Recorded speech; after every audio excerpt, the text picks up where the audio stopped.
Ooh. Ooh. Somebody done bumped their head tonight. It's time. To open the door on some of these people. Y'all ready? Here we go. Hi, I'm Karceno. Oh, let's talk about it.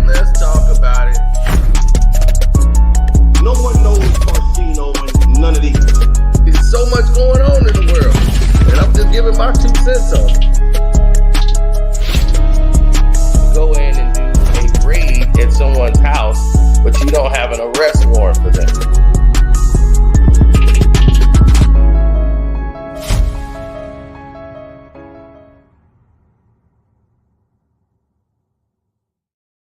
Welcome.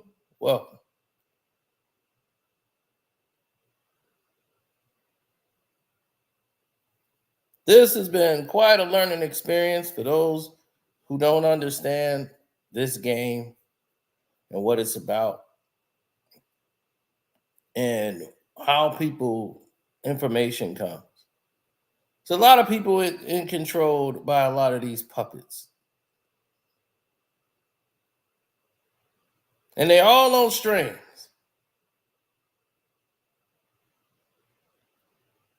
But I'm the puppet slayer. I will slay all your puppets, no matter what you do, to try to protect it.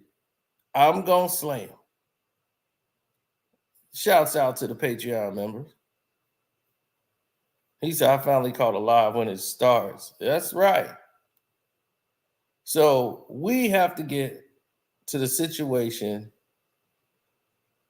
and get to the business of opening the door and exposing this behavior to some of the people that actually watch and don't understand it.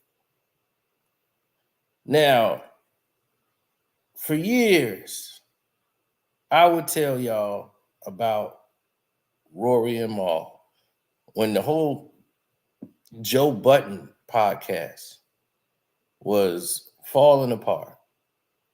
And everything that was going there, how it was Joe's fault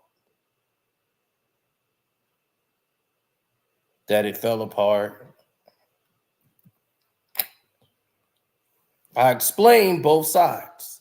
I listened to Joe, I listened to what he said, and I pointed it out. Now, this Kendrick Lamar battle brought a lot of things to the light that a lot of people that people didn't see and didn't notice before. This battle exposed a lot of people's affiliation to puppets. And people who are affiliated with puppets are falling into this false sense of security. And you start to see people like Mal expose himself. Now, Mal, we looked at you when I first saw you on the Joe Budden podcast. Remember, I thought you was blind. I thought you was a blind man. He would always be looking away and not looking at the camera, his eyes just rolling around. I'm like, look at this blind dude. He don't even wear glasses. Like, look at the blind guy. He don't even wear no glasses. Look at him, brave. His eyes just all over the place. And he's never looking. So I thought he was blind. I didn't know really nothing about the guy.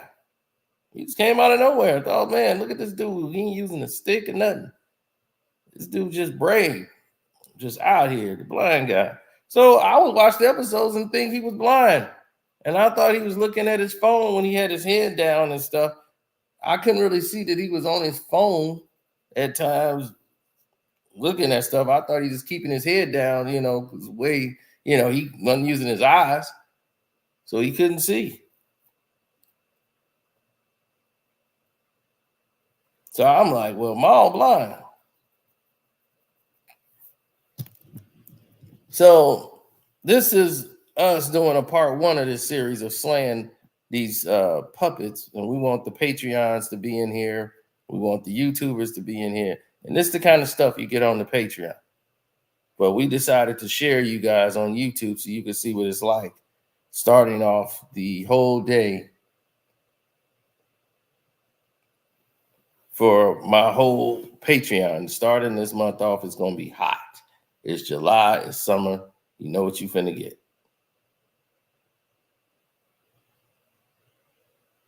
Now, Mal, we had to look into you to find out more about Mal. We had to go and see who is this Mal guy? Where's this Mal guy come from? Like, who is this dude? So once you start doing all this extra stuff for Drake, the more the information start to come out about you. And we start to learn that you're a weirdo. And I didn't really know that. And then to come into, fruition that you're a real weirdo in like real life. I thought then it made sense why you was always around Joe.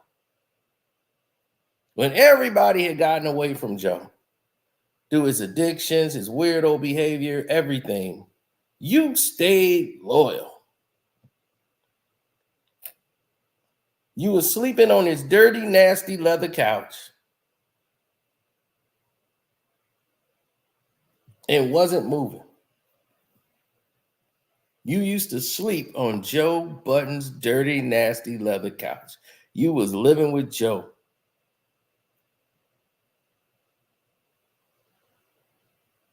Joe would send you on errands. Mal, go get my food from 35th and Lexington. All right. You would just sleep over there. You kicked it over there at his house and just didn't leave one day. His damn dog that Joe Budden is jerking off was sleeping right on the couch with you. Let him hump your leg, Mal. Let him finish, Mal. Don't move. You are actually a weirdo in real life. That's why you move in such a way. None of the girls would talk to you, even in the popularity of the show. Rory was getting hoes. Everybody had somebody. Mal had nobody. And he'll get so mad at women. That's why he's so angry when he talk on the show about women. Mal can't get a girl. Mal was hitting on the chick. Like he wanted to talk to the girl, and she was just like, nah, I'm not feeling his energy. And the girl said you had a lot of feminine energy. She could sense it on you. That's why she didn't want nothing to do with you. She said it had nothing to do with what you look. And you called her a basic B. I got all the info. I got all the info on you, buddy.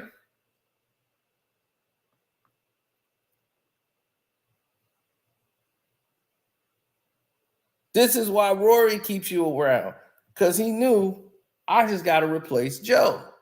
Joe's a problem, which he is. Joe is a problem. But Rory knows, because he's an alpha, he thinks, ahead and forward thinking. You're not forward thinking. You just like everything to stay the same. And you don't want to go up. And if somebody else, that's somebody else's job to go up and take you with them. You are a latch on. Everybody in your family have been hanger-ons. Your mama was a hanger-on. Your daddy was a hanger-on. They were all hanger-ons. And that's what you is. They had a baby who's a hanger-on. He's always going to be a number 2. He don't want to be a number 1. He can't do nothing for himself. You out there in Hidden Hills hanging out with Jaden Smith and his homeboys, Tyler the Creator, all of them, you over there at their house. You hanging out with those dudes. So Drake patted you on the back one day because you was hanging out there. You remember that.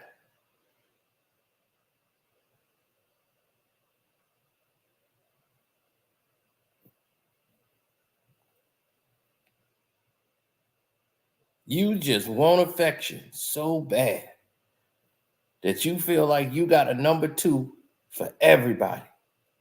So you turning on Drake is because you found your new number one, which was Rory. And you wanted to go with him. Joe hurt your feelings? You don't want to work with him no more? Okay.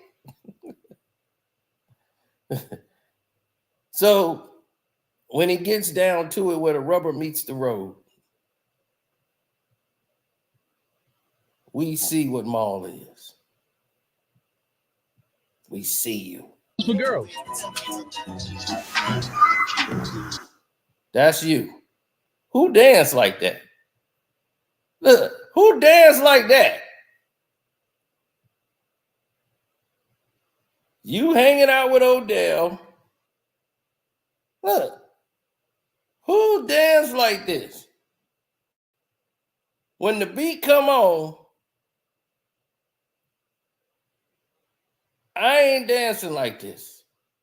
This the guy that ain't coming to the club with me.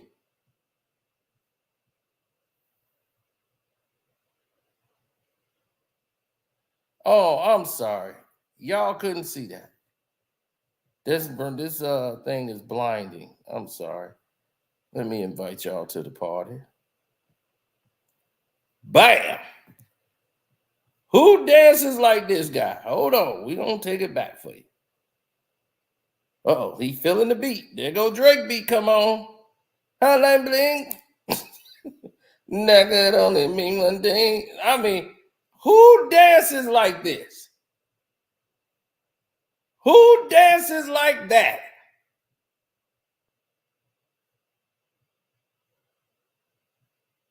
That ain't even the Carlton.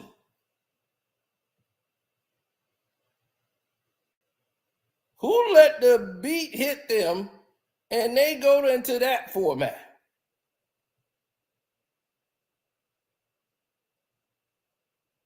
Look. Oh, that's my beat. That's my jam. Let me get my little shoulder pop. What guy does this? What Drake song hit that make you want to do that? What club are you going to? The Odell Beckham special.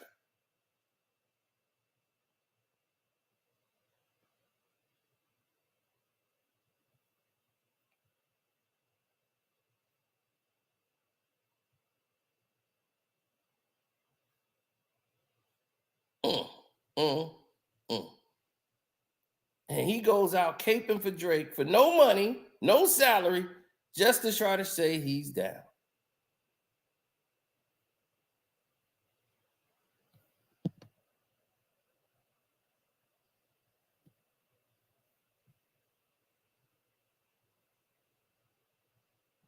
And you know,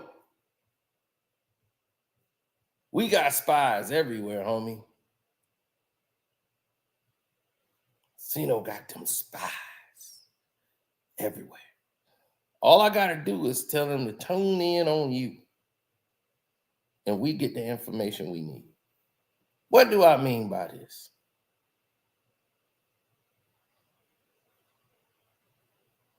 Well, let's look at Exhibit B. This was you behind the scenes of one of your live tapings.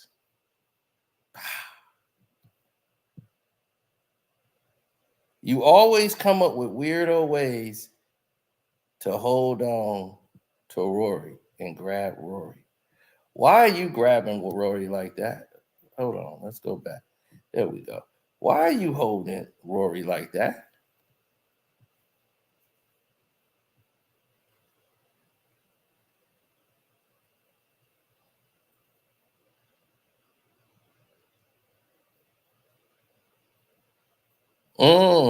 We got spies everywhere, dog. Look, I'm gonna tell you. I'm gonna tell you, Mal, you need to stop all this caping for Drake. We get it. but you compromised your integrity of your show. Now nobody believes you. Now nobody believes anything that comes out of your mouth about the show. We know you a hanger on. You ain't got to hold that man by the waist to hang on, dog.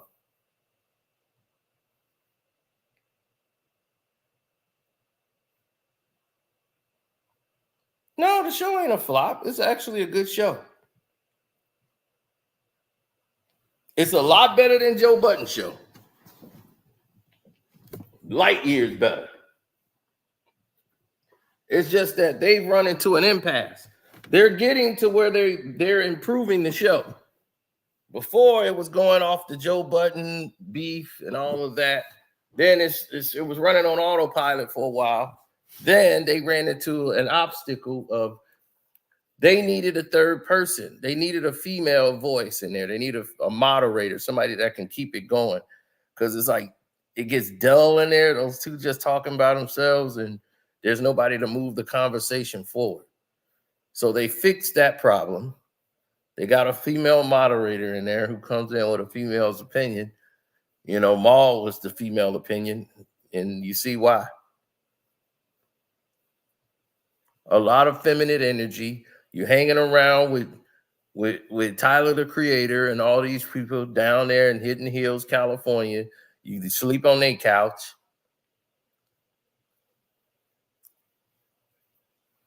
You music connected.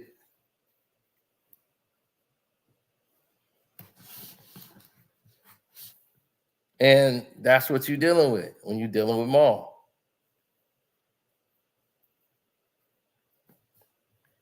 So I had to peel the layers back just to show you guys what's really going on out here. This dude is a hanger-on.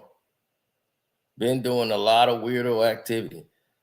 Now, Rory probably know Mal has some feelings for him, but he just like, look, I need Mal because he's my lapdog.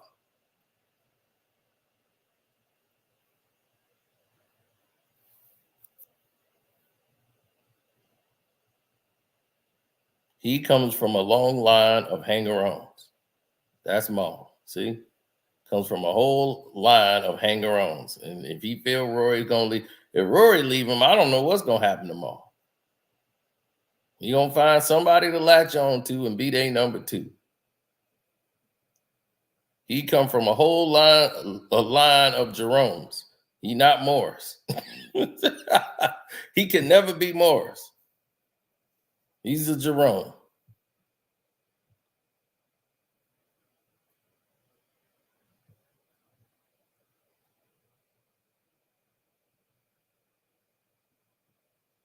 This is that behavior. This is what these people do. Now, let's get Cam in here.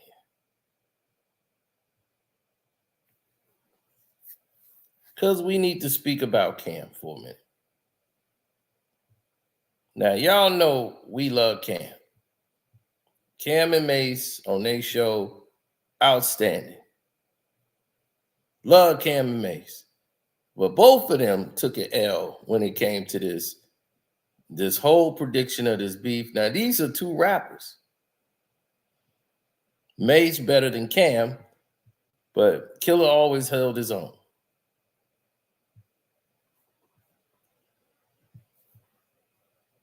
But Cameron Giles is really a hustler and a businessman.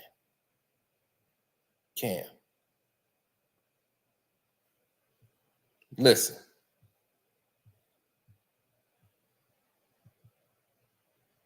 I understand you are a businessman and you do some good business, but then you do some crappy business.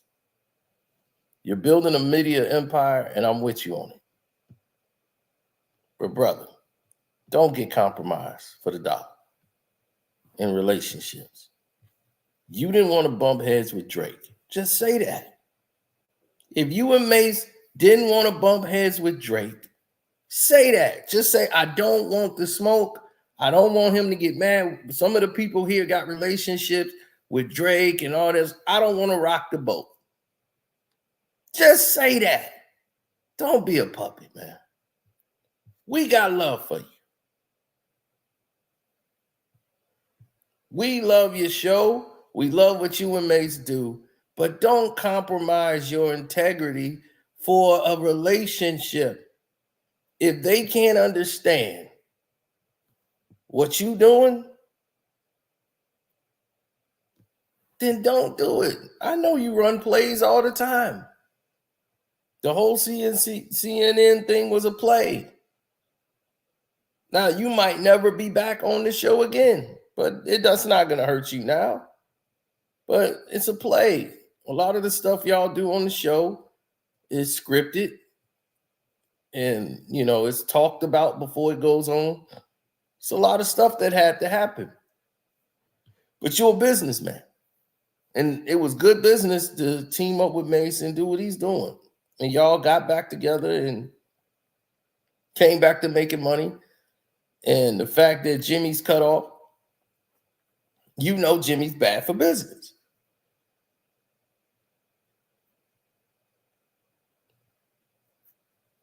But I know the behind the scenes thing that happened with you and Fifth.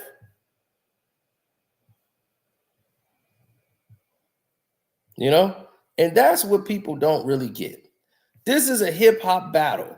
And the people that listen to y'all, most of them are not connected to hip hop or not old enough to understand where the dots connect at.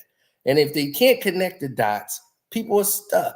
And between these two individuals who created the music, you're supposed to be judged off of the music, not on a slant from relationships.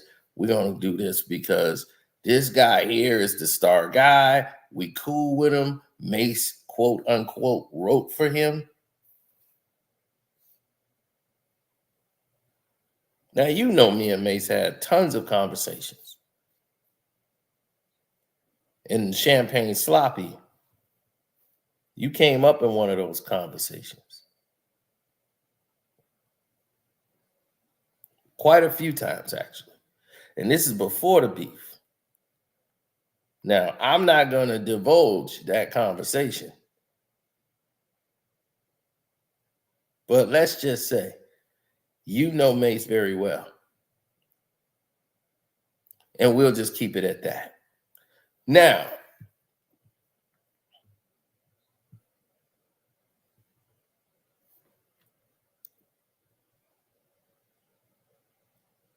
Cam shouldn't be on this list. But Cam has compromised himself by doing that. And so he's getting a warning. All these dudes is getting a warning. He shouldn't have been on that list at all. You right. Why you think Mace picture ain't up there? Because Mace has done way too much more. So he's getting, they getting a light tap, what you call a love tap. This is a love tap. Now, Cam, here it is. You blew an opportunity to make about $100,000 a show for your crew. Y'all had the opportunity to make about $100,000 a show.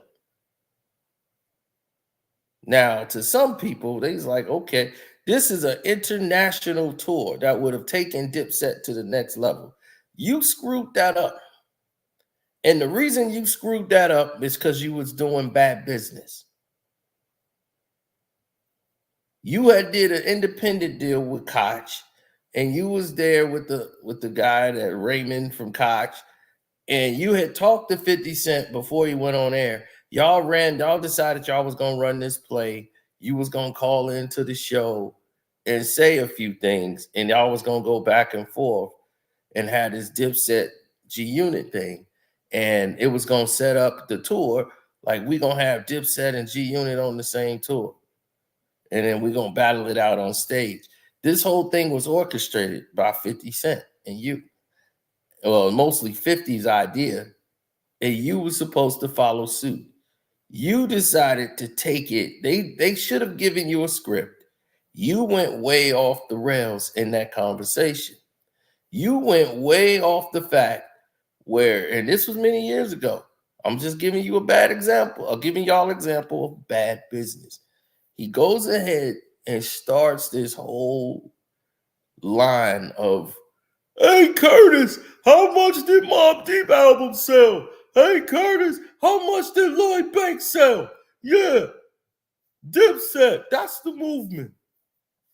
Y'all on a major. How many records did he sell? How many albums did Mobb Deep sell? So he started turning this into, look at y'all record sales, y'all dead.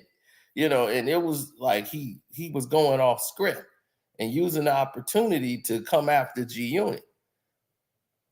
Now, Dipset was the movement coming up, but the money makers is G Unit.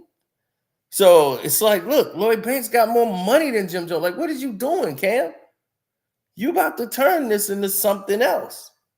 And they trying to tell you, Cam, just relax, Cam. You doing too much.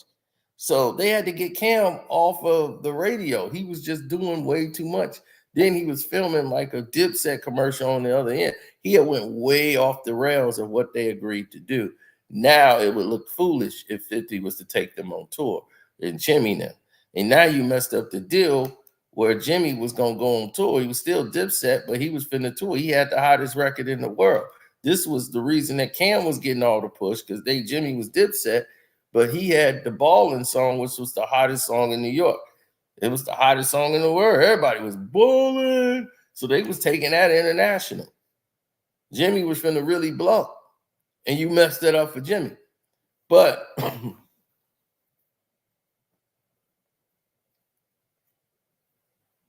I understand, like shortly after that,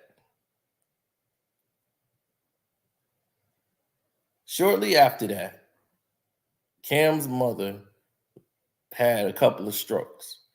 So he went all the way to Orlando to get her some, top medical care in the middle of this beef with 50. Right? So he just left the beef.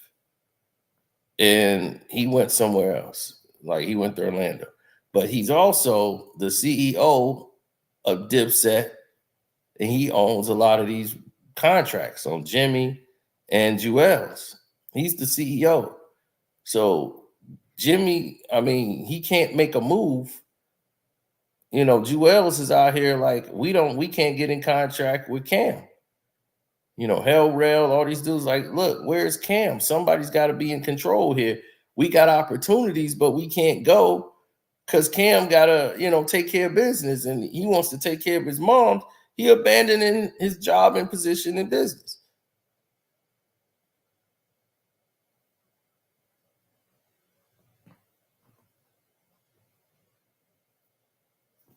So he goes ahead and signs over Jewels and sells him to Def Jam for $1 million. And said, all right, I'm going to sell your contract to Def Jam for $1 million. Then Cam was like, man, you know why I stopped dealing with you, Jewel? It's because you started doing syrup. You started doing lean. So I was like, man, I can't sell you as an artist because you're doing lean. Your mom is calling me all the time, like, my son is out here messed up off this lean. You've been hanging out with Lil Wayne, and you've been sipping on that red cup with Lil Wayne. Now you out here leaned out. When do brothers in New York get leaned out?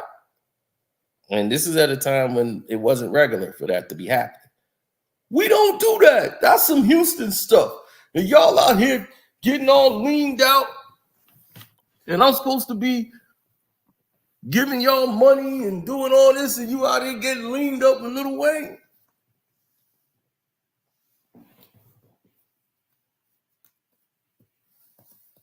So he decided to just basically hold off on everything. And he said this was best for Jewels. But if he want to go to Def Jam so bad, I will sell your contract. So he sold the contract for $1 million and said, there you go. Now you're your own man. So Cam has always thought about himself inside of the business. And if somebody else is doing well out over him in the business, that's a problem.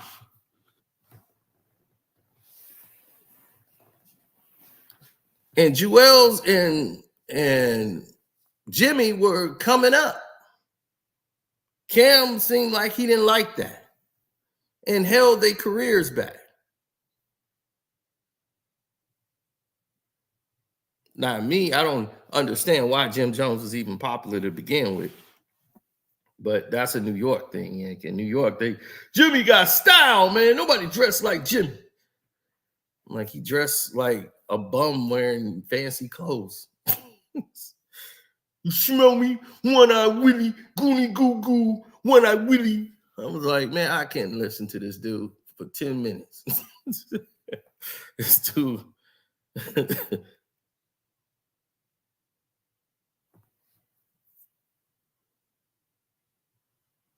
Right. I mean, everybody was like, the money was messed up. Dipset was a mess.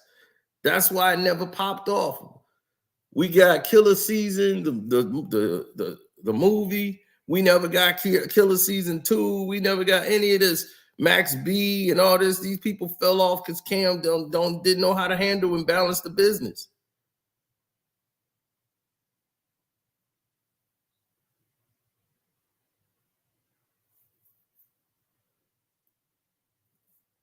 He's good for balancing the business for Cam. Everybody else was in limbo.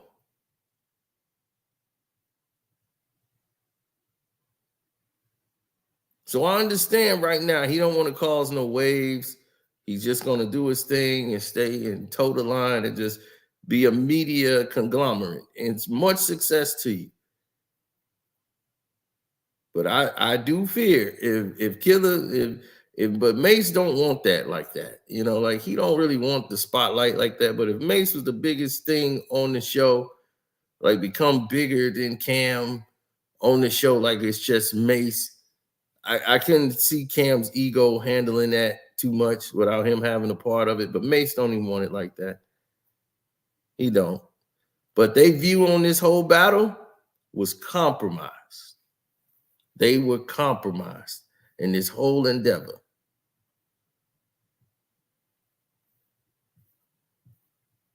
So they get the love tap. That's it. Now, y'all tell me who next on the list? Who should get it next? We're going to let the Patreons and YouTube decide. Who's next on the list that should get it?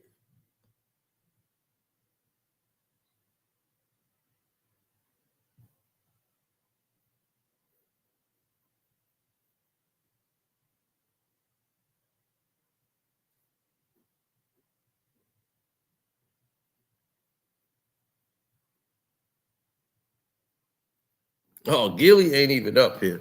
But yeah, he should have been. Matter of fact, he's missing. They forgot to put Gillie on here.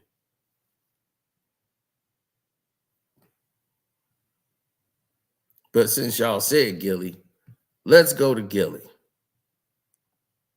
Now, we've all seen Gillie blow up and become a big media conglomerate, him and Wallow managing everything. And Wallow's a guy that's comfortable with staying on the sidelines and letting Gillie be the loud guy because he always was the loudmouth. If he got knocked out, he gonna tell everybody he won. You know, he's always been that guy. That he's the toughest guy in the room. He don't fear nothing. Now, Gillie's very entertaining. Extremely entertaining. We've always watched Gillie and said, Gillie, look, you are a guy. You know, like Gillie is somebody from the streets. We rock with him. Feel like he come from the grain in his soul. But he's been a hater for years. He's always been a hater. When Cassidy was coming up, he pretended to like Cassidy, but the whole time he was hating him. He had diss songs in the vault waiting on Cassidy.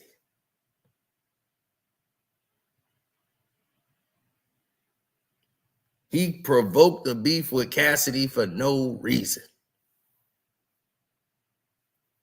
Just to get his name out there. Cassidy just coming out of jail. And somebody doing an interview with him, and he was like, oh, and Gillie doing this and that. He was like, oh, I don't know what's up with Gillie. What's up with him? Like, what's been going on with Gillie? He had no beef with you. You don't know what's up with Gillie. I'm on your block.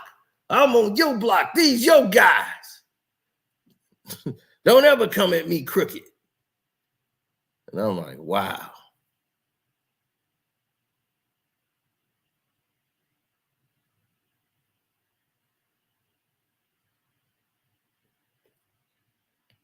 Now, Gillie went through a powerful loss this year.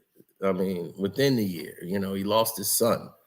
And that's just devastating to anybody to lose a child.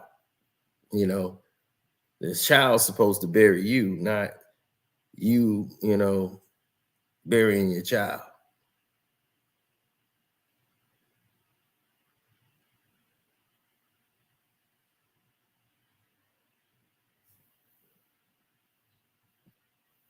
Cass did not diss that man.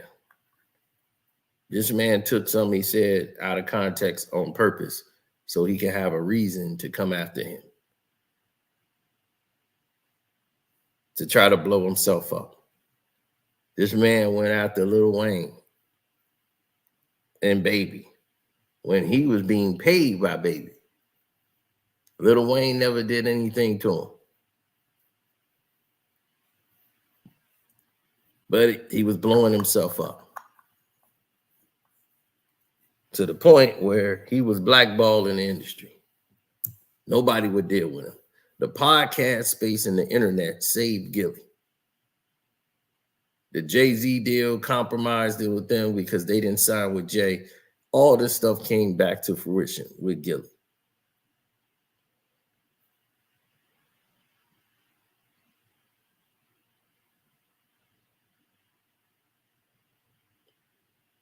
Yeah, Benny Siegel knocked him out outside one time.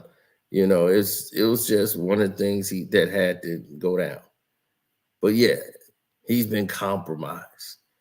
Relationships with these people going to these events, it's been blowing them up. And now the revenue was coming in and all these podcast deals was coming in.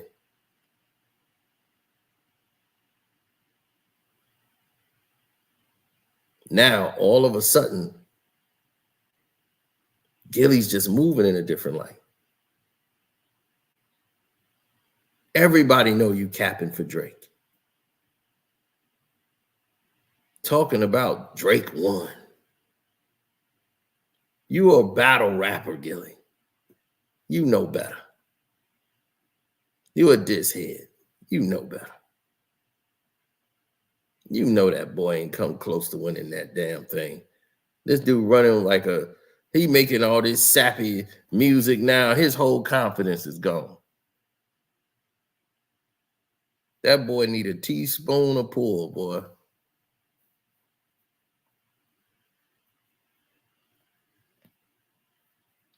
Ain't none of that tough stuff. Drop and give me 50. None of that no more. Ain't none of that. Nah. You following through, nigga. Ain't none of that no more. Now it's, I am not a pedophile. I do not like a child. And I'm like, this song is going left.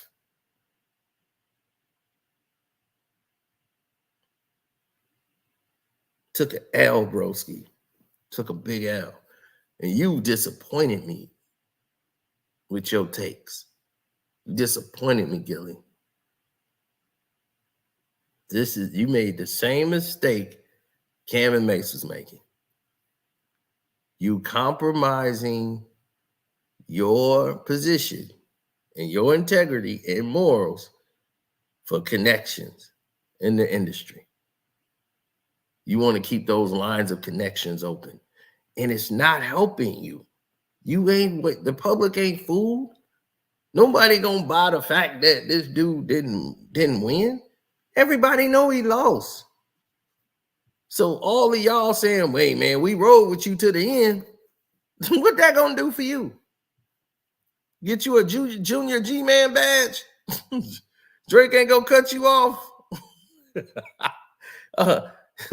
You want some champagne sloppy? You want to come to the OVO Fest? He gonna pull you up on stage because he's on the loose. How many times did he spin y'all for an interview?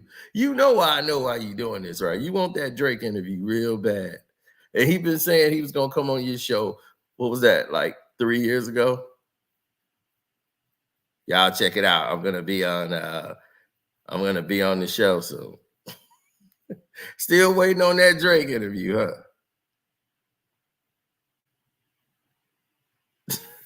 huh?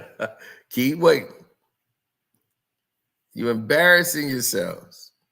You're embarrassing yourselves. Don't ruin your integrity for a position, for a look. Oh, that interview gonna break the internet if we do that. And you see you ain't got it. All these years, you still ain't got it after he promised he would. That shows you what that man is. He used Karceno, Akademiks, and all these other Aiden Ross, all these other big YouTubers, right, to try to promote his stuff. And you know what he ended up doing? Cutting them off. Treating them like minions that work for him. Karceno don't need Drake. Akademiks need Drake. Karceno don't. He's good. If he never make anything about Drake, he's good.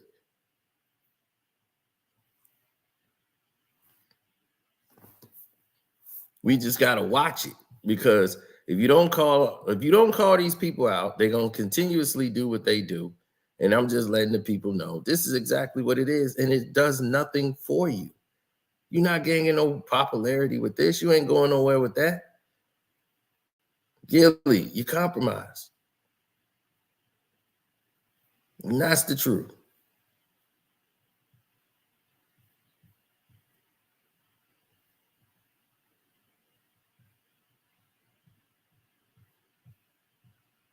Now, who's next on the list? There's so many to name. Thank you for the super chat. Don't forget you can also donate to the Cash App, which is Karceno. Who's next on this list? Oh, DJ Sad. The man that told us Not Like That would be bumping and hitting hard if it was mixed better. Maybe your videos would hit hard if you was mixed better. Maybe there's something wrong with your mix. You got too much of that Slavic in you. Maybe you had some Cameroon or something in your ancestry. You wouldn't be so messed up. Now, this is a clown that should never be included in anything that has something to do with hip hop. Completely shouldn't be in the game. This 50-some-year-old man who's paraded around like he's some big shot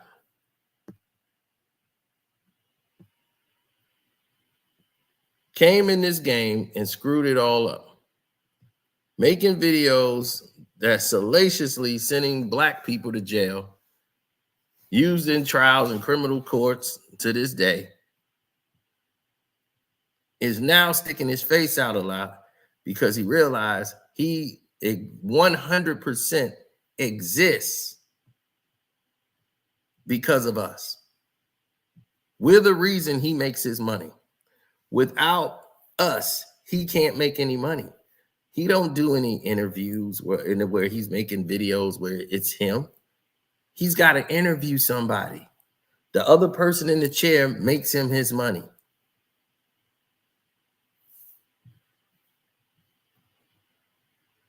So he's viewing us like we're on the plantation working for peanuts. And he only wants us to create the worst type of content for ourselves. You just had a man go under oath and tell the whole world that y'all run plays. Y'all talk about what y'all finna say, then go in there and hit record and just come up with stuff just for entertainment. Whack 100 had to go before a judge and tell the judge that. We just heard it yesterday when they played your video and your interview with him, where he talks about all this stuff. And he said, oh, that was just saying that for entertainment. Now, in the Black community, Art of Dialogue is pushing the envelope forward as far as people want to, talk to him and not you.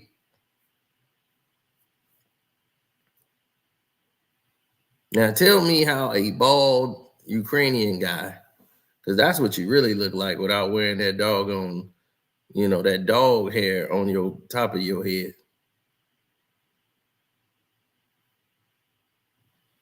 Trying to switch it up. Vlad trying to switch it up. Vlad trying to switch it up. And then it's amazing how the truth exposed the lie. Because this guy sit up there and said, oh, not like us would have hit more if it was mixed better. And then a Black woman told you, can you please stay out of this conversation of culture that we're having over here with these Black folks? You wanted to jump yourself on in. You didn't like that. You wanted to, I could have an opinion. Nobody wanted you in the conversation. They didn't want to hear from you.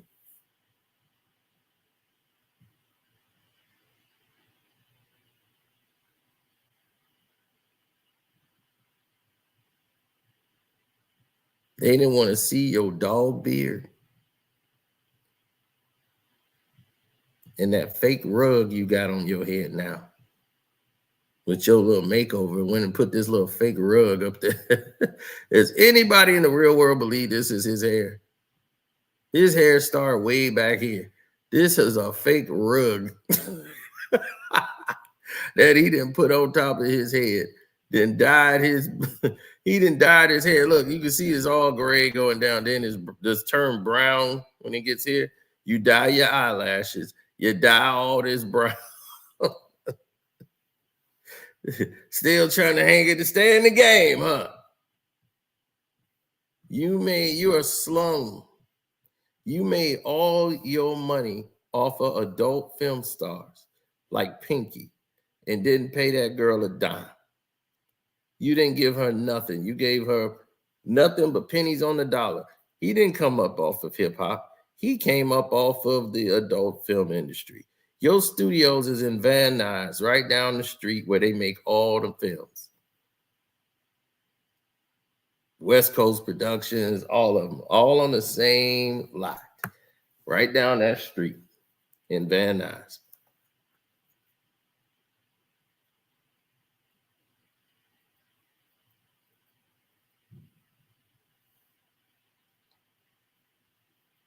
Yep.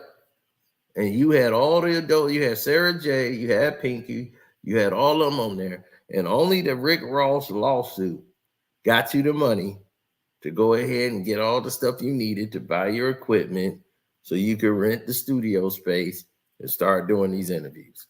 And did they know that a lot of your interviews, you are not sitting in the room with the people at all? That they talking to a monitor. You are at home in your house with your Black wife and your twin daughters.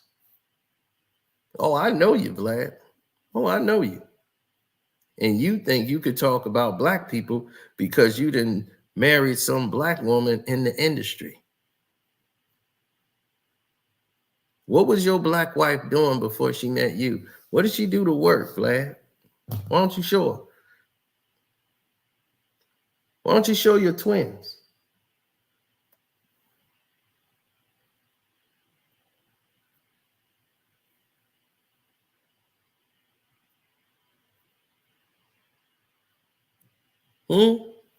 Show the Black wife you treat like the help.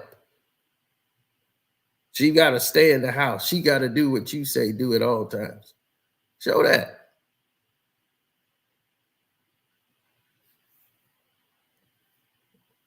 Oh, too much reality?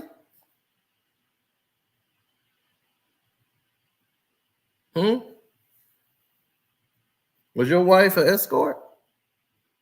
Or was she in the adult film industry? What did she do? Want to tell the world? Nah, I don't think so. You don't want to show her because a lot of people might recognize her, right? I get it. I get it. But you want to keep that line open with Drake. So hopefully Drake could do an interview with you one day. Yeah, he talks to Akademiks and you own him. So, yeah, that's going to be great.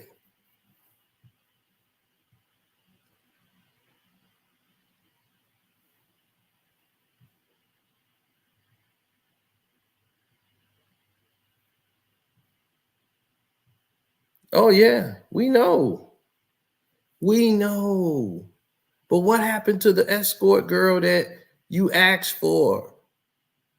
The model who thought she was doing some modeling work for a video, but you never recorded her and she came back saying she got violated. What happened, Vlad? You didn't want to answer your phone no more. You had the girl come out there to Cali from New York and she got violated. What happened?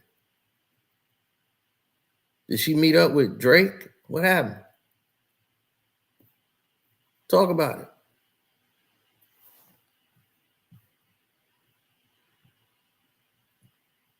The Patreons already know about it. If y'all don't know about it, y'all can go on the Patreon and join, and y'all will find out what I'm talking about. But my Patreons here already know.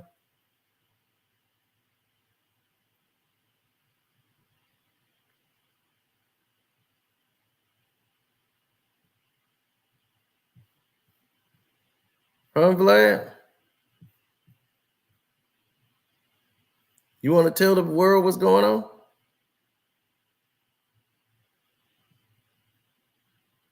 That's what we need to know. You decided to mess with me at the wrong time, buddy. I told you that before.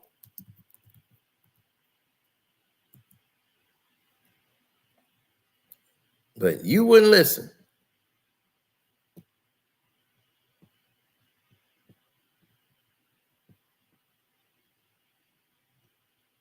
Now, you got to explain who that is. Ain't that you, Vlad? Who that girl, Vlad? Who them girls?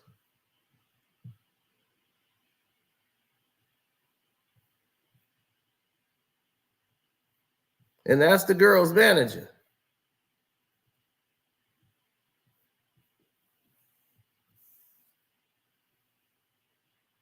Mm-hmm.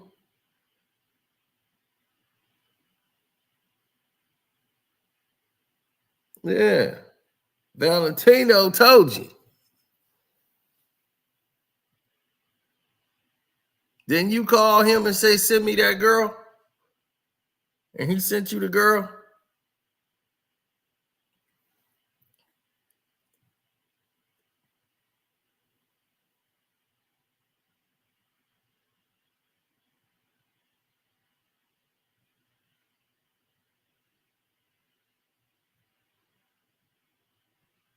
Mm-hmm.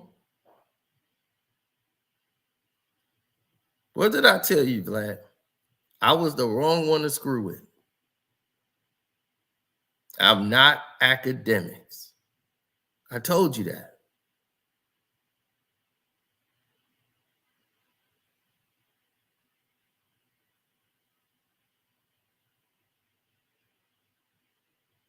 I told him that.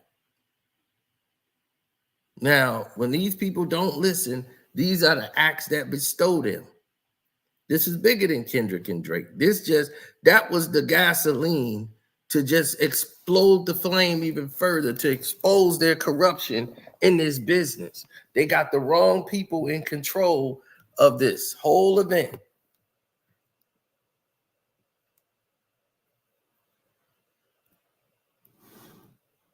And they say these are the guys that's in control. No, you are in control. All of y'all in the chat, all of y'all online, y'all are in control. These are peons. They think they're bigger than you. And here they are begging and tap dancing for opportunities.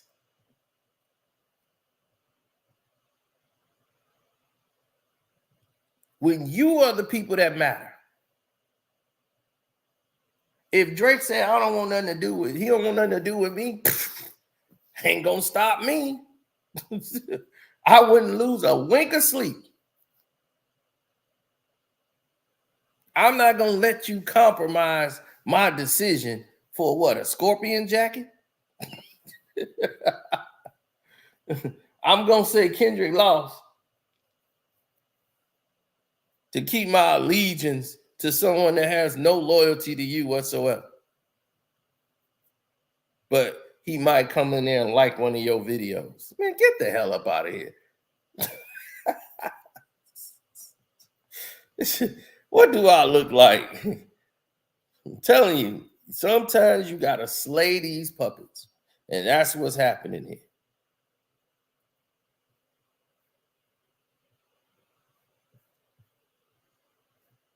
It has to go down this way. Because if you don't put them on display, the world won't see it. Some of the people know it and they be like, wow, but once you emphasize it, like everything Kendrick Lamar said has been said really about Drake, but now it's personified. Now you see it more.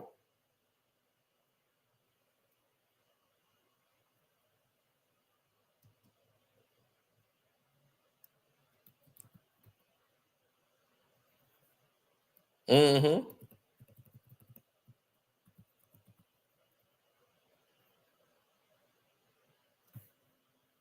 Right. You see it because it's personified more. So when you see clowns like Vlad, you know what they're about. They compromise.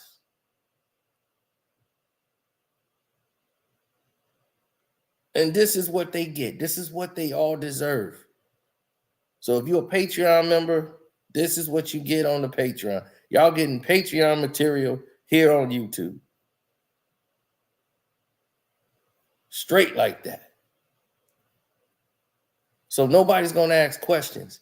So therefore, he don't have to explain who that woman is, what happened to her in LA when she came out and was basically having to go to a mental hospital. But she was out there to visit you, Vlad. What happened to that black woman? Because he never has to answer those questions. That's how he feels. He's big. He's too big to answer those questions.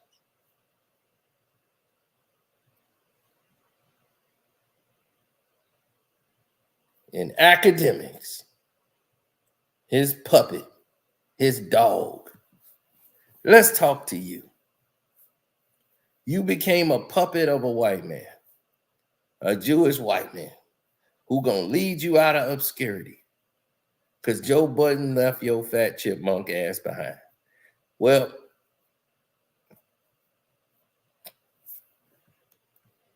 let's get into this. Akademiks decided he was going to branch out and do some things to grow and expand. He thought he was bigger than what he actually was. He thought, geez, gosh, people really like me. They don't. Only people that's on the internet will watch you. Don't mean that they'll come out to support you on a show or anything like that. But you thought you were big enough. You big in these streets. They know. No, they didn't. So Vlad got you connected with TMZ. Vlad got you put on these hip-hop websites that if it comes from Akademiks, then you can go ahead and put it on your show because it's coming through me. You want to get on TMZ, you got to go through me, Vlad. See, that's what they do now. You got to have a connection or go through. And if it ain't going through an Ashkenazi, then it's not going to work.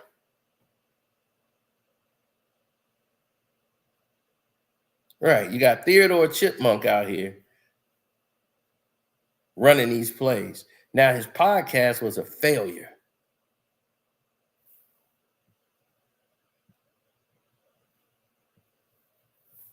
Yeah, we had to pop out. Now, his podcast show was a failure.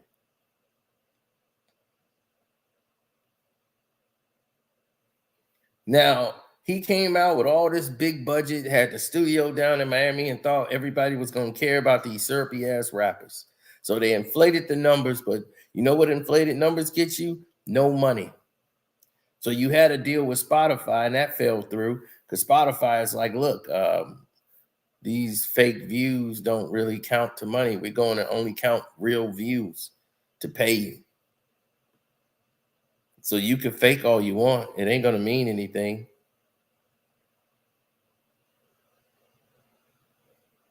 So now he's like, help me out. I'm going to sign on with you. So now Vlad get to eat off your fat ass. And he's bringing you aboard with Adam 22.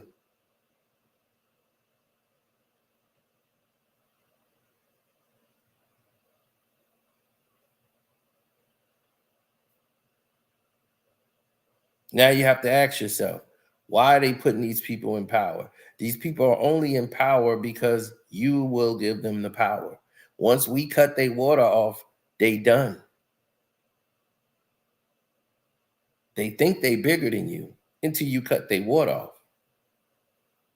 Meaning, if you cut off support, they done. These puppets don't realize that. Oh yeah, Jaron, we live. You see, everybody keeps supporting the trash content they put out. And that's why they go out there, because they pay money for bots to keep themselves in an algorithm. So they'd be like, oh, well, they just threw it in my face, so I just clicked on it. They're faking for like and digital hugs. So this is what's happening.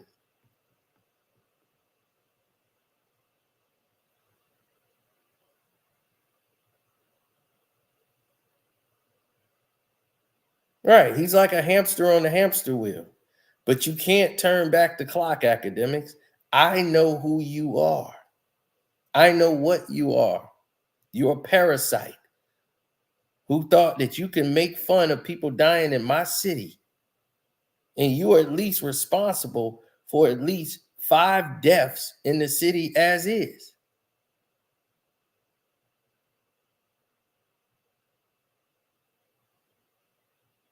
At least 5.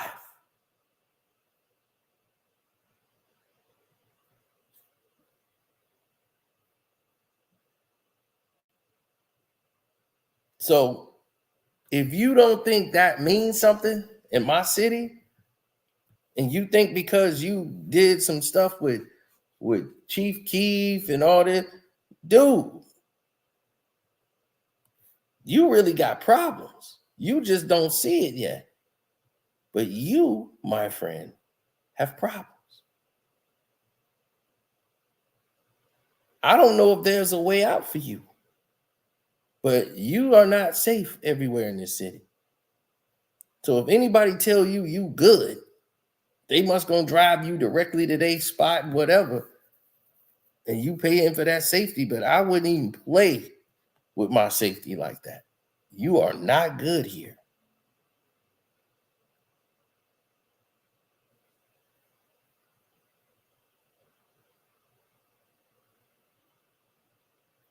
They lied to you.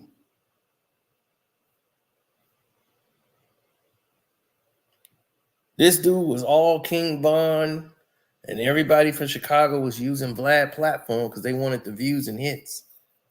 So they would run over to his channel.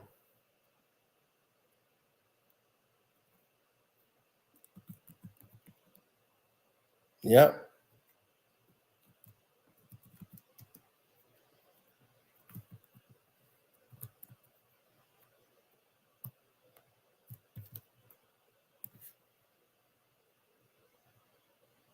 For at least 5.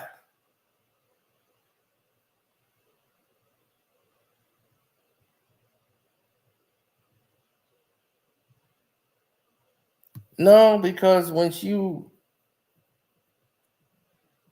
get to the gist of it, you really start to see that there's so many different problems.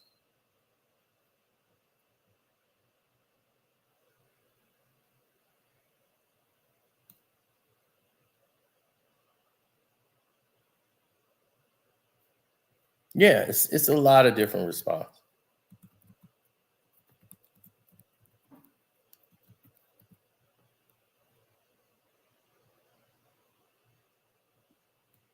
No, it's a lot of different people that just don't get it. You know what I'm saying? Like, it's like a curse.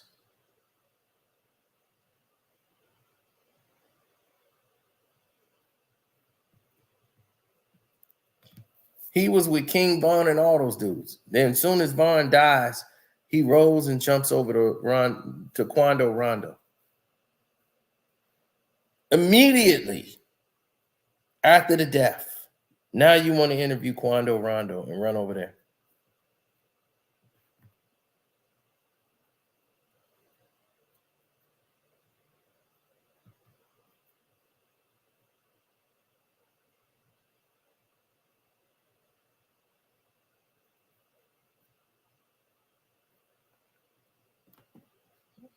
Where we do that at?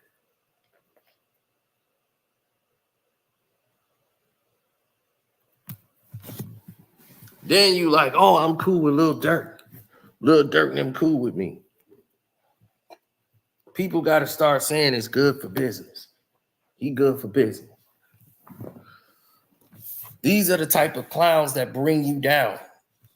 They bring down your whole organization. They bring down your credibility, your standards, your quality, what you stand for. All of that is compromised when you sitting here glazing people that don't deserve it. They clowns.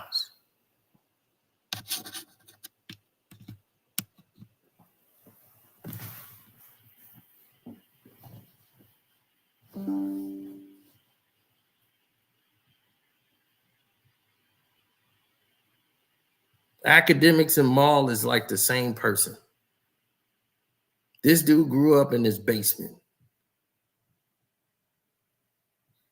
But he grew up with an old white man that he had to call daddy.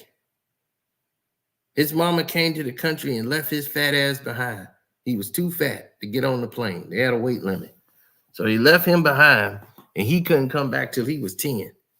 Meanwhile, his brother was here with his mama, but he had to stay behind. And while your mama was cleaning white man's houses and doing the laundry, she went over there shaking that Jamaican tush in front of that doggone white man. That old white man, he had to have it. So she manipulated him, got that white man, gave him some of that chocolate, boy, and he went and got married. Married your mama, and she was like, well, I want to fly my other son over here. He was, man, fly him over. He sent a private jet for your fat ass and brought you on over here. And then you lived in outside skirts of New Jersey and Connecticut. And she took care of him all until he passed away. But he the one was paying for your college. He the one that was taking care of you. You living in the basement, and you could just do whatever you want down in that basement. But we know what you was doing in that basement, don't we? Don't we act? Oh, the Patreons know. My Patreons, y'all know what he was doing down there, right?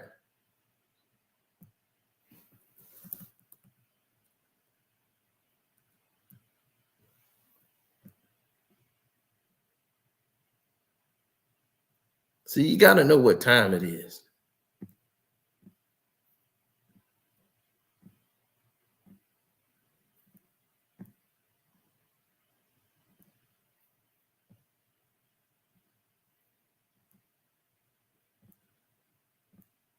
Mm-hmm.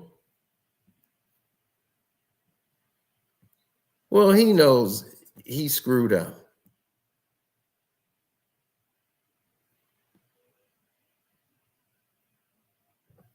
He got to know that. You got to know you screwed up going against me. Because there's no fear of you, Akademiks, whatsoever. That's your bedroom. I don't know what this is. I'm still trying to figure out what you got on your bed, bro. What the hell is this bag with a mouth on it? What the hell is... What is you doing, boy?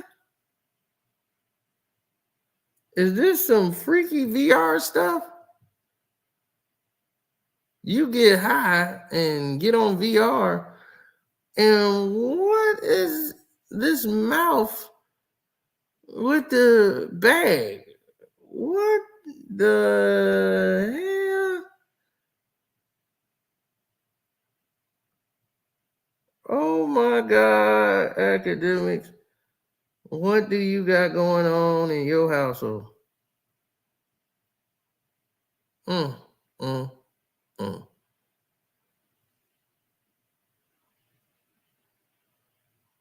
That look like a mouth, don't it? Well, at least he like them black.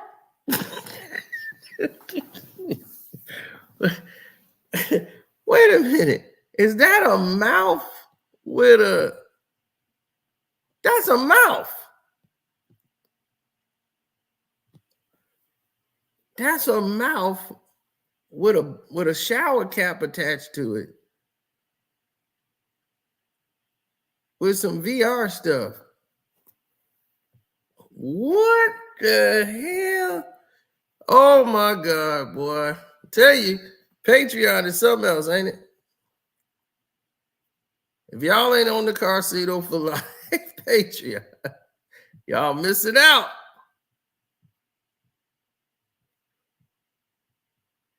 What is going on here, world? Mm-mm-mm.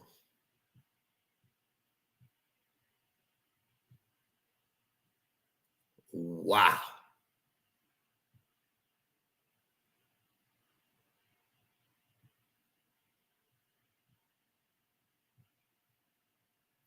Unbelievable. I'm stunned. Freaky ass nigga, 69 God. Run, hey, run for your life. Freaky ass nigga, he a VR God. hey, run for your life.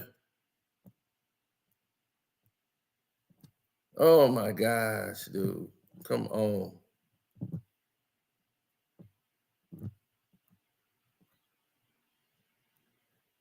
Now you see why they hang around with people like Fresh and Fit.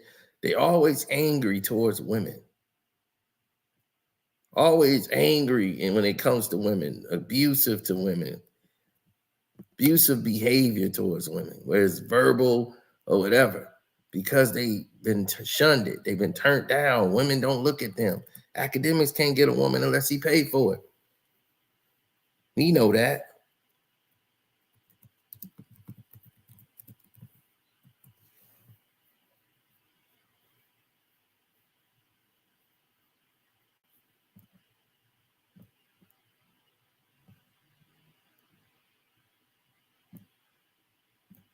That's what happens when you are in a situation that goes in that format.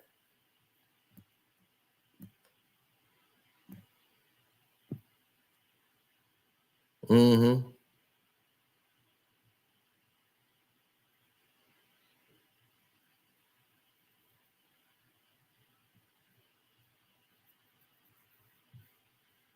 Yeah, well, when you don't understand the business and you move in such a slimy way and you put yourself up against somebody who understands this game and understand where it's going and see, what's real out here, what's fake.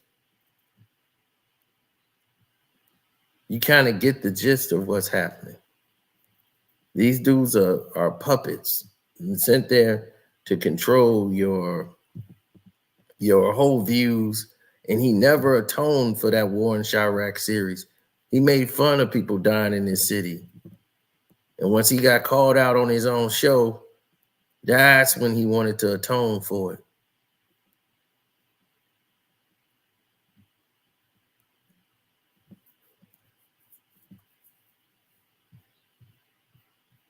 But notice one thing, these people still, after all these years, gotta latch on to people. DJ Vlad said what he thought black people should get from reparations. He feel because he didn't marry a black woman, he can tell black people what he think they should get out of reparations. And they shouldn't get money. They should get free education or something. Who the hell is to tell you to tell us, black folks, what we should get? Didn't nobody tell the Jewish people what we thought they should have gotten for the Holocaust? When y'all got billions and considerably still get billions.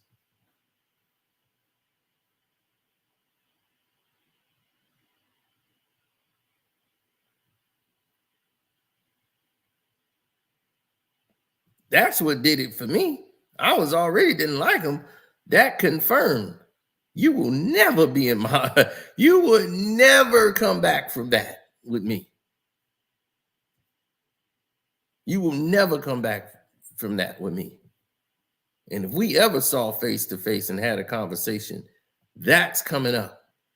So when that black professor got on your head and then you was trying to apologize because you seen all them people unsubscribe from you from what you was doing, and people saying it's time to cancel you, it's been time to cancel. They knew that.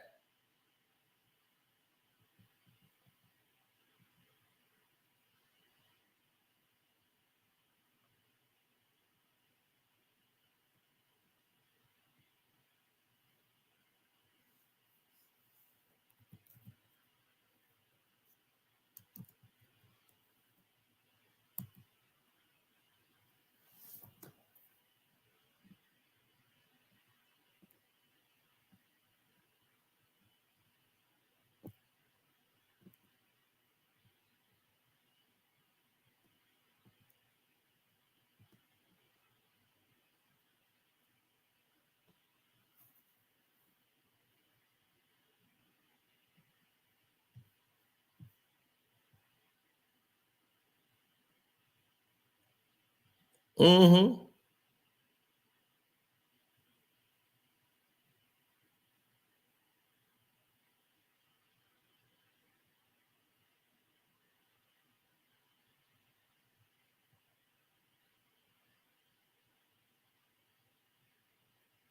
Right. You know how weird you looked at your graduation, boy.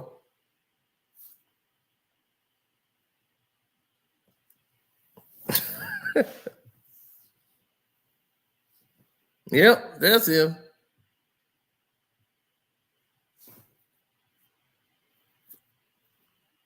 The only time he was outside.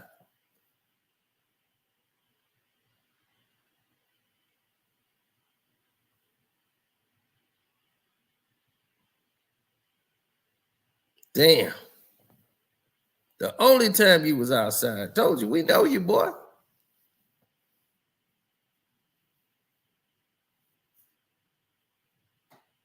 The Patreon got you all exposed. What else we got on this Patreon? Let's go and check. Let's show more. Oh, that's you? at your daddy house? Got it all decked out for your pod? You was drinking Hennessy. See, I remember what you was doing back then, boy. Wasn't none of that Bensalinga Laga or whatever. Nigga who's supposed to be rich, right? Lives like a troll.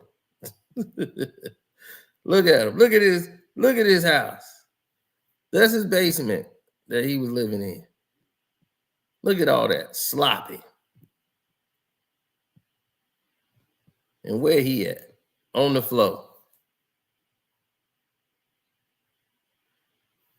Spilling Henny all on himself.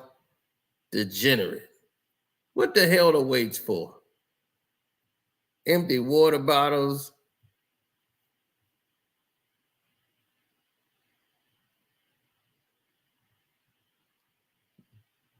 PS4 controller.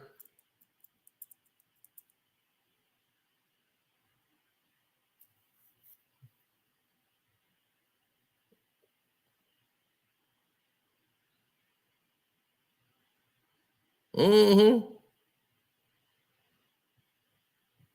Yeah, there's your Akademiks. That's your number one leader in hip hop, the man that didn't leave the basement.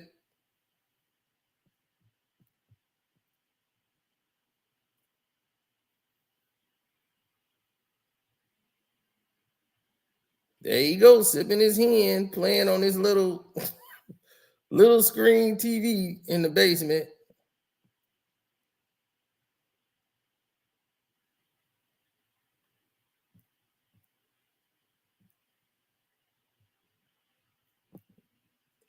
He got hot sauce and Jergens. He's always ready to go. Got some hot sauce and some Jergens.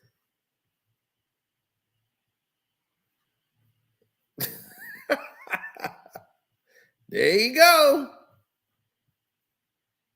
He making sure he ready at all times.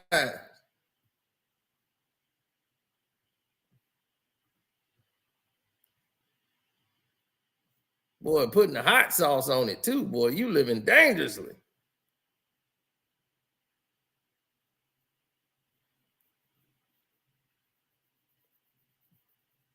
What is it, the brakes? You don't want to work with C no way. Okay.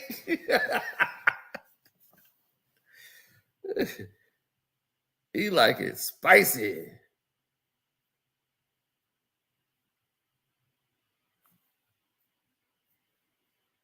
And I got a weird case. Why is he around?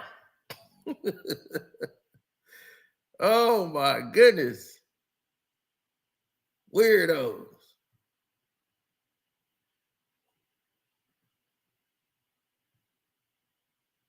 But they so rich though. Then if you so rich, why you linking up with your white zaddy?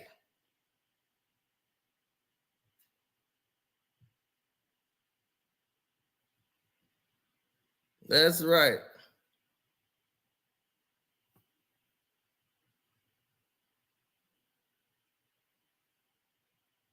I'm telling you, man, when we come in here and we start slaying puppets, it was going to be nasty. I told y'all that. Now,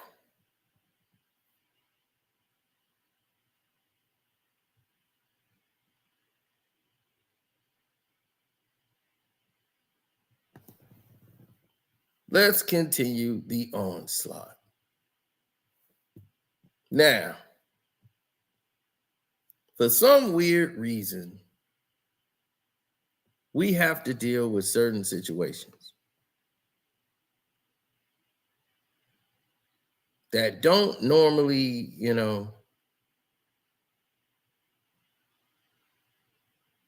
it don't normally rear its head as much as it should, but it comes up every now and then.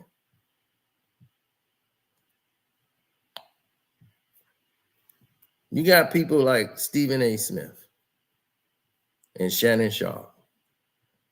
And you got puppets like LeBron James, who took the opportunity to mask around and do what they do. Now, on a constant basis, we have considerably exposed that puppet, Stephen A. And that's why it's so recent to bring these guys up. But what they're doing is totally insane. Stephen A. Smith decided he was going to talk about the Drake and Kendrick battle and try to tell them there are bigger things going on in the world. When you have been staging battles on your show, on your new podcast show, to keep all that money that you spend in the millions of dollars that you're paying out about $35,000 plus a month for expenses. So altogether, you spending almost $100,000, almost close to that, a month to run that podcast show. And you're not making that money back. You're hoping that you're going to get a deal, which you probably will be, in connection. And you was hoping ESPN bets end up being a sponsor to your program. But ESPN bets struggled to get off the ground as he's trying to get into the gambling space. So you need something to boost yourself up. So you're going to talk about things outside of sports. Let's talk about Drake and Kendrick. It's too big for me not to address it because you need the numbers.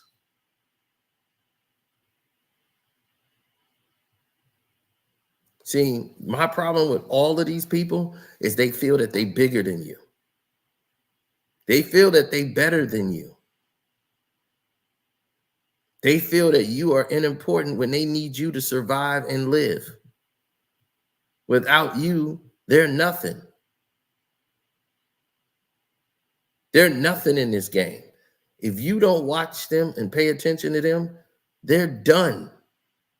So how in the hell could they be bigger than you? And they're mad and upset with people such as myself is because I don't treat them as such. I know where they are. I don't treat them like, oh man, look, it's Stephen A. And Shannon Sharp, what has happened to you? You went in there as a man, and now they got you walking around here as a boy. Yeah, you making more money with your shows, Club Shay Shay, but ESPN still treating you like a boy. You had more freedom over there with Skip Bayless. I just said that in that video. You had more freedom with Skip.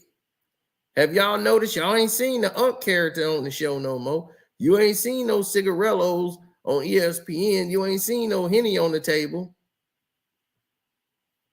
Anything that was bringing excitement in, they didn't want it around.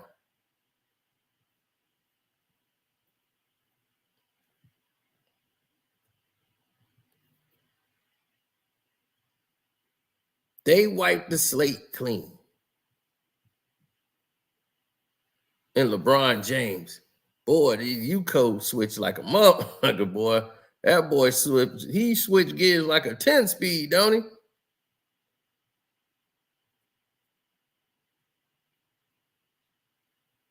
That boy switched up on Drake so quick. That was lightning fast. I swear to you, it was so quick. It shocked all of us how quickly he switched. We was like, damn, that was fast.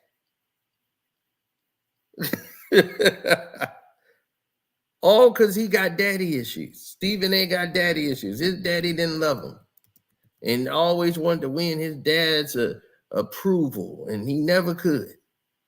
His father thought he wasn't nobody. Like, the boy ain't worth this. He's not smart.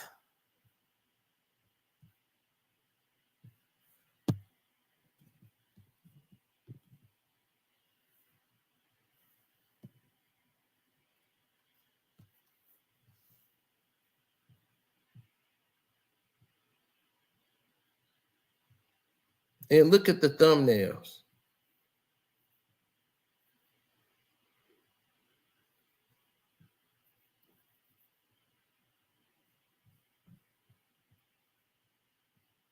Hold on.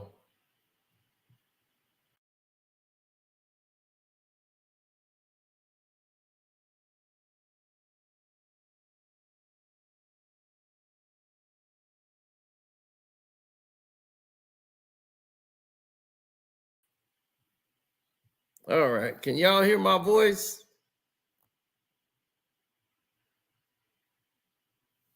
Y'all can hear my voice, right?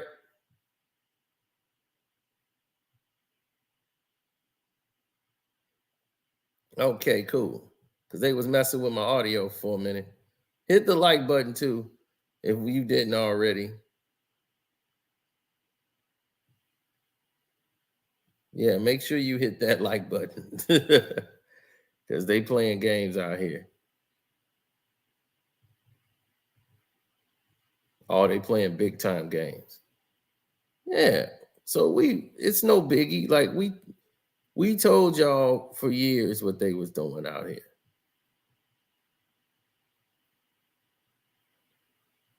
Especially when it comes to Stephen A.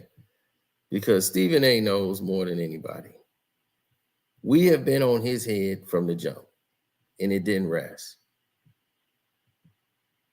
But Shannon Sharp, no, he was out here as Uncle Shay. Right? Oh, big Unc out here. Yeah, got my cigarillo, got my Black and Mild. Yeah, got to get my miles and my yak. Miles and yak, baby. Made him a household name. Knowing that this man don't drink or smoke.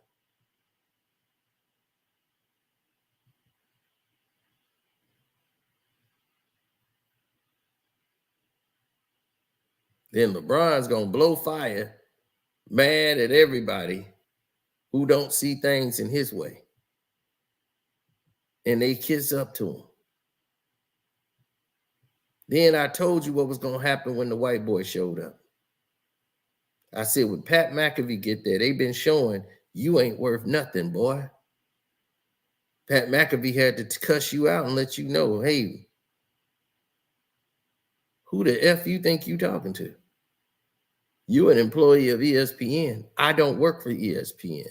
I got to deal with them, but I'm not the property of ESPN. We have a partnership. You an employee. That's the difference. That man conducted a company and made his company worth something to ESPN to want to invest in it and be a partner. You don't work with him and talk to him like that. He treats you like a worker, and that's what you are to him. So when the sports war started, you had all the people that was on your side, Shannon Sharp and everybody else. And Pat McAfee had his side.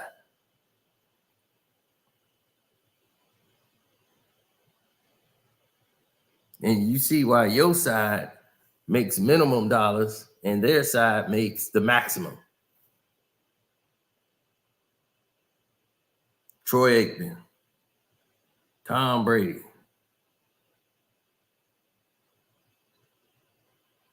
Tony Romo,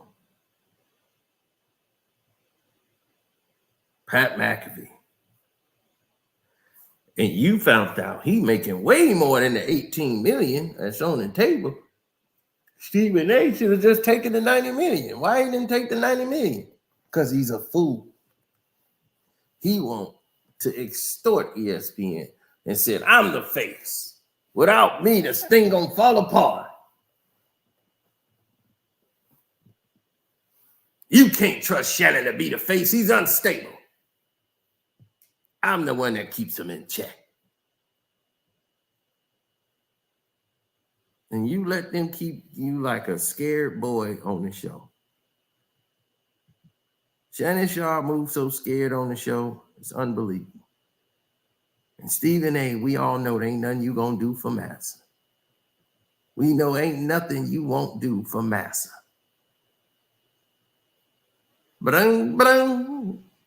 Ha ha! I'm never leaving the plantation. No, I'm good here. I don't know about the rest of you Negroes, but I'm good.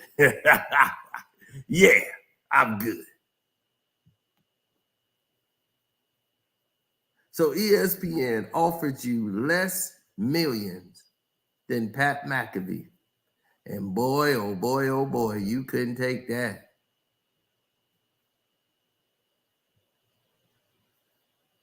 See, you ain't know nothing about that. Giving you discipline every day, but you ain't know nothing about that. See? You ain't know nothing about that. You ain't know nothing about that. Them big boy millions. You thought it was okay to kiss up the master. That's how you get paid.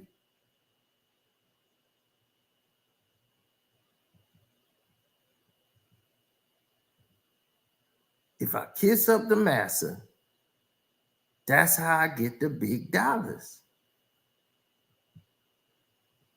Because you learn from Wilbon. Wilbon, the old tap dancing, boot licking Tom he is. He saw you as a potential Tom like him and said, let me bring you in so you could bring in the other Toms.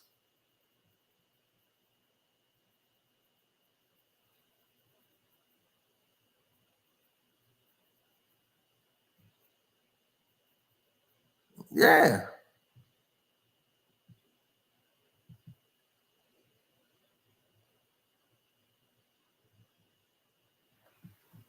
So we don't pay these guys too much mind. Right? We know what they are. I've been exposing them for years. I expose them on an everyday basis. You see what these people are. Kwame Brown didn't let these bums have it.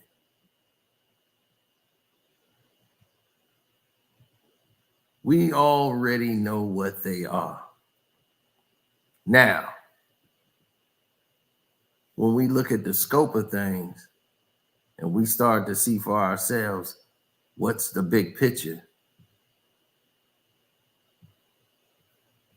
you look at our brother Shannon Sharp, look like he's a caged animal in need of help. Look at him. Look at his face. Look at they got on the thumbnail. Shannon looked like he crying for help. Why can't we all just get along? They got you out here crying for help, neutered dog, as they got you sitting at the damn table with a bunch of undeservings, Kendrick Perkins and Brian Warthog, who LeBron James planted up there. And Shannon Sharp got to be the fourth voice in the room, and they let him say 2 lines and they cut him off. Yeah, I was thinking, nope, don't talk. I got this. They don't even let him get a mumble out of his mouth before they cut him off.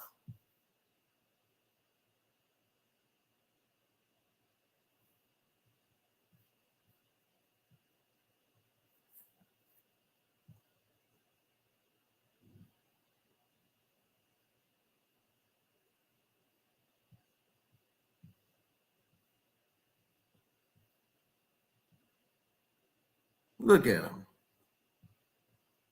Big old muscle man, all the muscles. And you over here clamoring to them.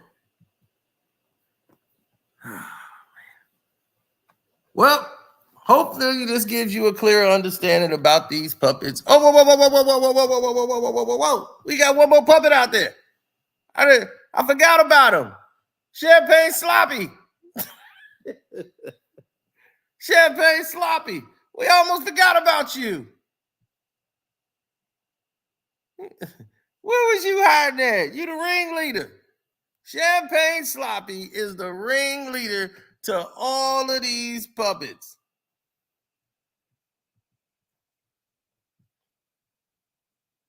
Okay, puppet. Let's get to it. Now, this puppet has got everybody on the string because his insecurity, right? And why is that? Because this man has an infection with going around and having people stroke his ego. That's what got him in this mess in the first place. He was so hurt that Kendrick Lamar did the control verse. It hurt his feelings so bad, he wanted to try to embarrass him throughout his whole press run, minimize him, take shots at him and all his records.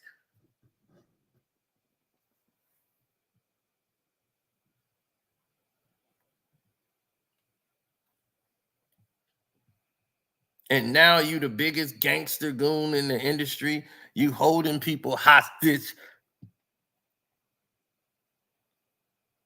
You don't want to do appearances. You're unfollowing LeBron and all these people. Hey, LeBron's just following your playbook. He's going with what's hot. But you're not a colleague. You're a colonizer. You got mad at John Morant, who was 21 years old, and he took your vet. Joanna left you and went over to him. She never even mentioned she was with you, dog. What you tripping for? Then you gonna go and mess up his relationship he got with his girl, with Lotto's sister. You 37 years old, thirsting over this chick.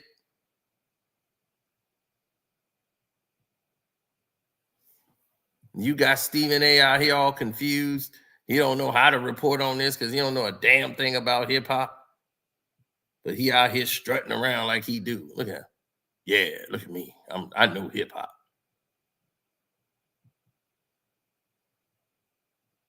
Yep. But in real life, he's a bottom feeder.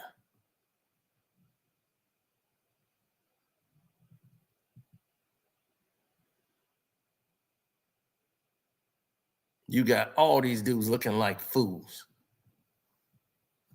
Stephen A making sexist remarks. You got LeBron James out here getting cussed out by black coaches. Nobody likes him. And you out here with weirdo behaviors with kids on stage. You had to apologize for that. And that was earlier in your career. Oh, you think we forgot? We know you're Drizzy. We know you're Drizzy. Hit the like button, good people.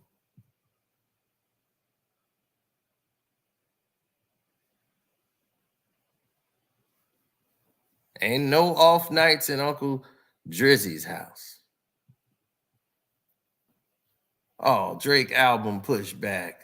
Why? Because White Zaddy told you so. Who told you to sign this deal?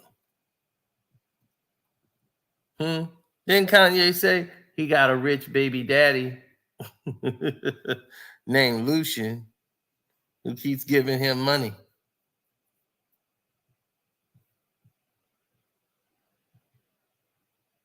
Ain't that what's happening? Your rich baby Zaddy is giving you money. And now your whole career is done.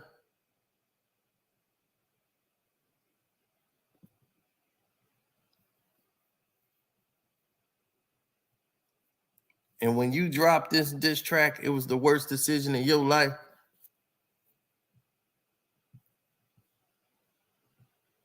You're stuck. And this is what happened to guys who get stuck. They run out of creative juices and they get stuck.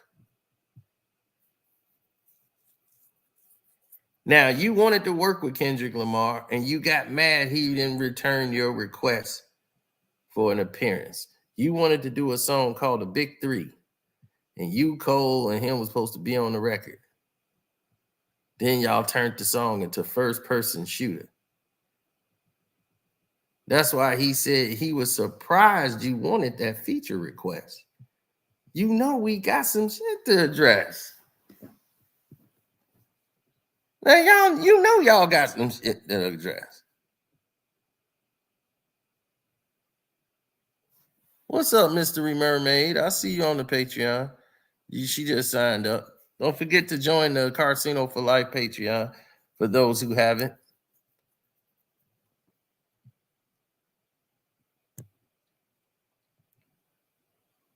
Well, when you run into, it's like running into a brick wall. You know?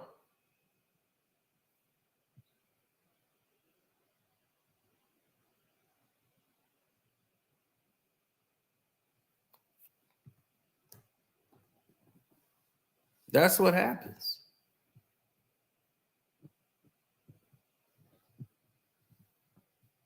You run into a brick wall and things start happening. Now he's out here loving the fact of what happened to Rick Ross. Rick Ross get attacked in his country, Canada, made him proud to be a Canadian. You let somebody go in there and run up on doggone Kendrick Lamar like that, somebody's gonna get hurt for real. And people here be mad enough to do something about it. But you was all happy. Ricky Rose got rolled on.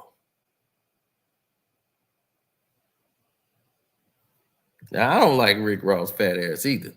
But a bunch of white guys jumping on a bunch of black guys, that just don't do it for me.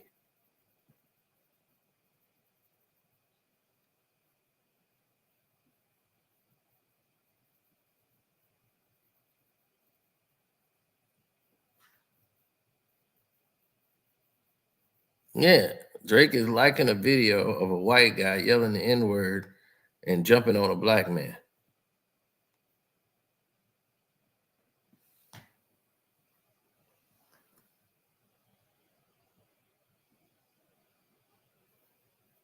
Yeah, he said he loved the town and he'll be back.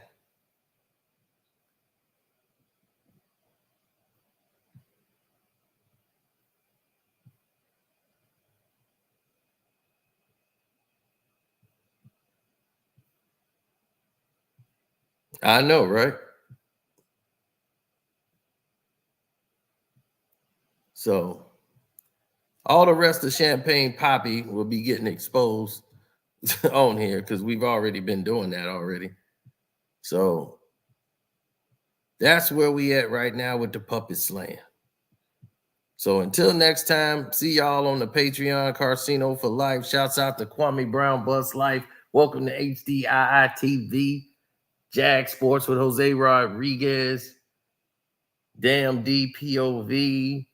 The Star Report. Armando Black TV. I want to see all of y'all on the Patreon, which is Karceno for Life. This is the first, so you know you getting everything on day one. We hit y'all hard. So I'm out. Hope y'all enjoyed the video.